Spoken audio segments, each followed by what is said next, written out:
Assalamualaikum warahmatullahi wabarakatuh. Selamat datang lagi di mata kuliah Matematika Ekonomi dan Bisnis. Nah, sekarang kita sudah masuk di pertemuan pertama setelah UTS ya. Di pertemuan pertama ini kita akan membahas mengenai fungsi nonlinier, fungsi kuadrat, fungsi parabolatik. Nah, tanpa menunggu lama lagi, kita langsung saja mulai. Hal pertama yang perlu kita perhatikan yaitu berkaitan dengan persamaan umum dari fungsi kuadrat. Nah, persamaan umum dari fungsi kuadrat itu dapat terlihat di layar ya. Di sini ada Y sama dengan Fx sama dengan AX kuadrat ditambah BX ditambah C.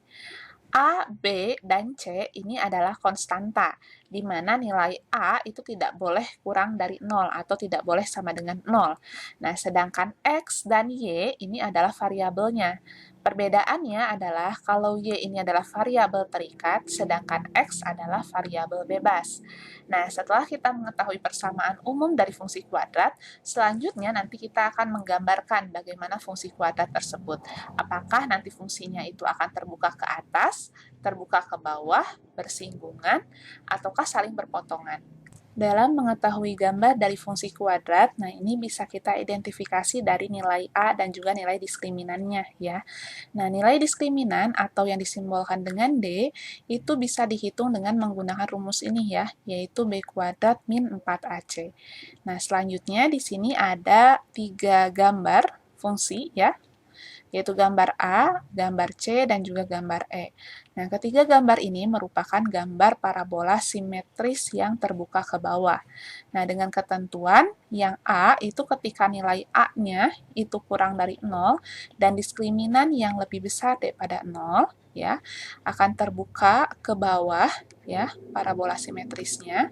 Lalu yang kedua, juga di sini A-nya kurang dari 0 tetapi diskriminannya sama dengan 0. Ini pun sama, terbuka ke bawah, dan juga yang E ya. Yang E ini di mana diskriminannya kurang dari 0 dan juga A-nya kurang dari 0. Nah, ini adalah beberapa contohnya ya untuk menggambarkan fungsi. Lalu yang selanjutnya, nah selanjutnya ini ada 3 gambar fungsi ya, yang bentuknya parabola simetris tetapi terbuka ke atas, kalau yang tadi terbuka ke bawah ya. Nah, di sini perbedaannya untuk gambar yang B, itu nilai A-nya lebih besar dari 0. Dan juga diskriminannya juga lebih besar dari 0. Sehingga nanti nilai titik baliknya atau V-nya ini akan berada di bawah sumbu X. Nah, berbeda dengan gambar D. Kalau gambar D, nilai A-nya lebih besar dari 0, dan juga diskriminannya yang sama dengan 0, sehingga nanti nilai titik baliknya akan menyentuh ya, menyentuh sumbu X-nya. Begitupun untuk gambar yang F. Kalau gambar yang F, nilai A-nya lebih besar dari 0, tetapi diskriminannya yang kurang dari 0. Sehingga gambarnya ini akan seperti ini ya, gambarnya. Jadi dia akan di atas dari sumbu X-nya ya, untuk titik baliknya. Nah, ini adalah beberapa contoh untuk menggambarkan fungsi ya, yang bentuknya itu adalah parabola simetris. Kalau yang tadi terbuka ke bawah, kalau yang sekarang terbuka ke atas. Nah, selanjutnya di sini ada langkah-langkah bagaimana kita menggambarkan fungsi tersebut gitu ya. Nah, langkah yang pertama adalah kita harus menentukan terlebih dahulu atau menghitung terlebih dahulu titik baliknya atau vertex-nya ya. Jadi nanti kita akan menentukan berapa koordinat dari titik baliknya, bisa dihitung dengan negatif B dibagi 2A ya, untuk nilai X-nya, sedangkan untuk nilai Y-nya yaitu min D dibagi 4A. Ya. Nah, setelah kita mengetahui titik balik atau vertex, selanjutnya kita hitung diskriminannya. Diskriminan bisa dihitung dengan D sama dengan B kuadrat dikurangi 4AC ya. Nah, setelah kita menghitung diskriminan, selanjutnya kita akan menentukan titik potongnya ya, atau yang disebut juga dengan tipot ya. Nah, cara menentukan titik potong, nah ini kita bisa memberikan angka atau nilai 0 ke salah satu koordinat ya. Misalnya, kalau kita ingin mencari sumbu Y, maka X-nya sama dengan 0 ya. Kita masukkan ke dalam persamaan, maka kita akan mengetahui nilai Y-nya berapa. Nah, sedangkan untuk menentukan titik potong sumbu X, karena tadi persamaan kuadrat itu AX kuadrat plus BX plus C, nah nanti kalau misalnya mencari sumbu X, Y-nya sama dengan 0, maka persamaannya akan masih sama ya, masih tetap AX kuadrat plus BX plus C. Nah, itu nanti kita bisa faktorkan, faktorisasi ya, atau bisa juga dengan menggunakan rumus ABC ketika memang tidak bisa untuk difaktorkan. Nah, rumus ABC itu bisa dihitung dengan seperti ini ya, yaitu min B ditambah atau dikurang, jadi plus minus ya, akar D atau diskriminan dibagi 2A. Jadi kalau dijabarkan ini akan menjadi min B plus minus akar B kuadrat min 4AC dibagi 2A, gitu ya. Nah, lalu selanjutnya di sini ada contoh soalnya. Nah, contoh soalnya di sini ada fungsi Y sama dengan fx, di mana Y sama dengan x kuadrat min 10x plus 12, ya. Nah, di sini kita diminta untuk menggambarkan fungsinya. Nah, di sini saya akan menghitung terlebih dahulu nilai diskriminannya, ya, dengan rumus B kuadrat min 4AC. Nah, B-nya itu didapatkan dari sini ya, persamaan ini min 10, jadi saya masukkan min 10 kuadrat, saya kurangkan dengan 4 dikali A, nilai A-nya ini karena X kuadrat itu sama dengan 1X kuadrat, ya, maka A-nya 1, saya masukkan di sini 1, lalu C-nya itu adalah 12 ya, saya inputkan juga di sini 12, sehingga nanti diketahui nilai diskriminannya itu sama dengan 52. Nah, lalu selanjutnya saya akan menghitung titik baliknya.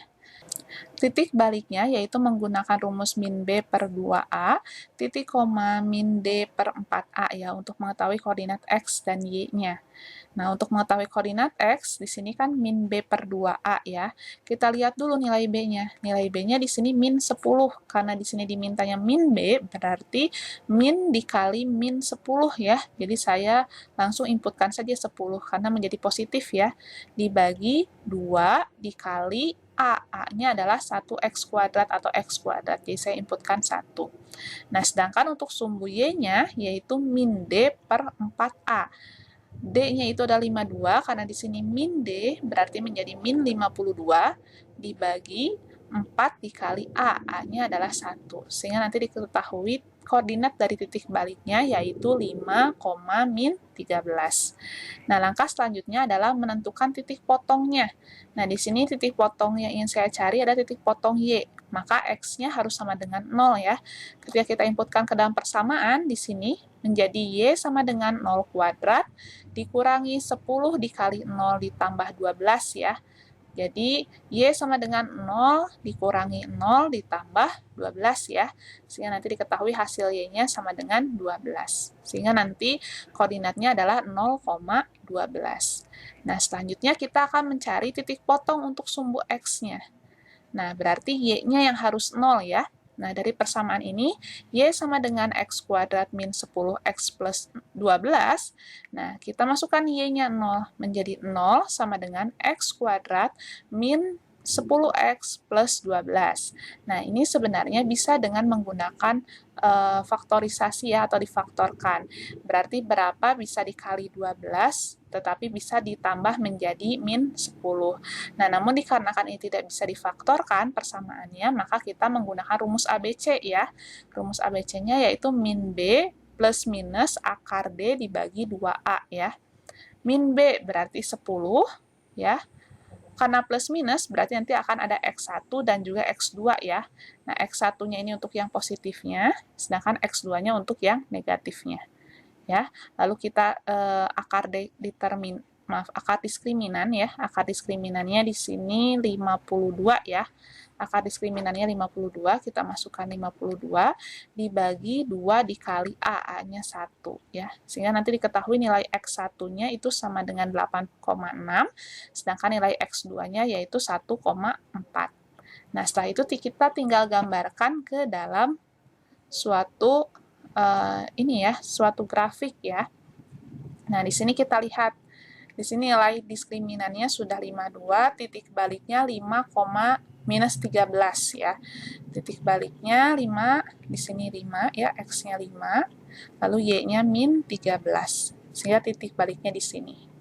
Lalu selanjutnya sumbu titik potong ya, sumbu titik potong untuk yang Y ya, itu adalah 0,12. Berarti 0,12 di sini titiknya ya. 0,12 di sini. Nah, setelah itu titik potong untuk sumbu X-nya. Nah, di sini ada X1 8,6, jadi kita tinggal masukkan saja 8,6 di sini, dan juga 1,4 atau 1,39 ya. Bisa disimpan di sini. Setelah itu kita tarik garis dari 12 ini ke bawah dan menyentuh titik 8,6 gitu ya. Nah, itu adalah cara untuk menggambar grafik dari fungsi kuadrat.